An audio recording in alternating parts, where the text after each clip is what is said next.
Good morning tayo. Good morning everyone. Good morning. Good afternoon and good evening.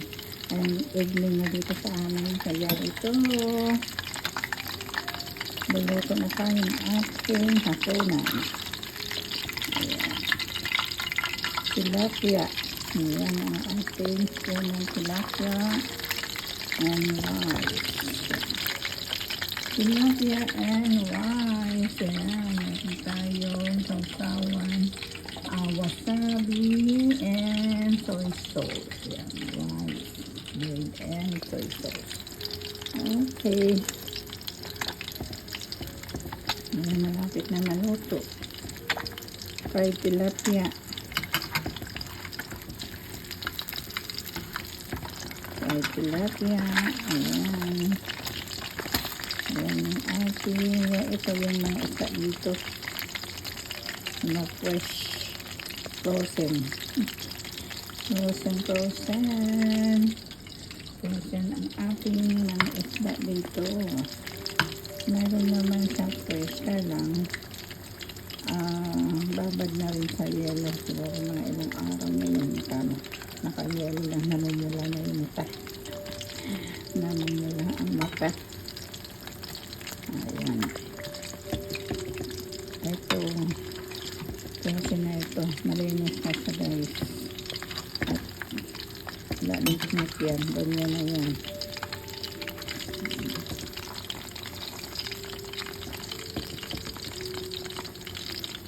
Ating hapunan. Ayan, tilapia. Tilapia. At paano mayroon tayong isda, kakasawa din puro manok, puro baboy. Kaya lang, meron na rin kami sa baboy kasi mahal. Mahal ang baboy, mahal din ang baka, manok. Kaya konti na lang, tataas na rin manok. Grabe ang taas. Ang itlog na ngayon halos pa lahat ang tinaas. Sa dati, gana-gana sa itlog dahil kami namimili ng itlog. Ngayon, nako, itlog wala na. Kahit itlog wala na. Mataas na. Yan. $3 na isang dosina. Nasa $7 na rin ngayon. Ewan. At least kahit paano. Mayroon pa rin. Simula tumungkong yung year 2025. Ang lahatan, tumaas na lahat. Kaya tumaas na rin yung mga itlog dito, manok kasi hindi kasi nag-angkat yung ano natin dito kasi yung manok mayroon daw bawal maganda ng mga dito basta mga flavor manok, flavor chicken natin hindi na pwede. Dati nag-sarap ang binawan, ngayon pati flavor ng chicken binawan na rin. Okay, ayan, luto na tayo guys. Thank you for watching. Bye bye.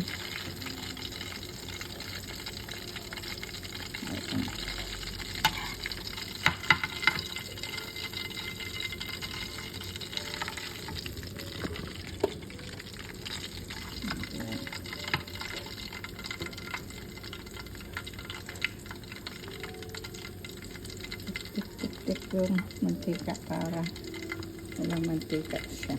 Ayan.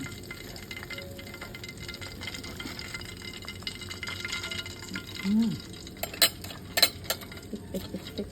Ayan. Fish tilapia.